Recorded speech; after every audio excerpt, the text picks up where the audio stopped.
अस्सलामुअलैकुम, welcome back to my channel fashion media centre है ना। कैसे हैं व्यूअर्स? मैं उम्मीद करती हूँ सब खैरियत से होंगे। मेरी बहुत सारी दुआएं हैं आप लोगों के साथ। अल्लाह पाक आप सबको हमेशा खुश रखे, हर परेशानी से महफूज रखे, हर जायज़ दिल तमन्नाओं को पूरा करे और हिफ्ज़-ए-मान में रखे। आमीन सुम्मा आमीन।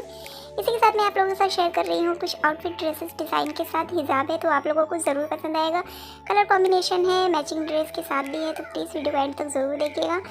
और अगर वीडियो पसंद आ रही है तो प्लीज़ लाइक कर दीजिए, अपने दोस्तों में शेयर कर दीजिए। और अभी तक आप लोगों ने मेरे चैनल को सब्सक्राइब नहीं किया है तो प्लीज़ सब्सक्राइब कर दीजिए, बेल आइकन को प्रेस कर दीजिए ताकि मेरी हर आने वाली न्यू वीडियो का नोटिफिकेशन सबसे पहले मिले।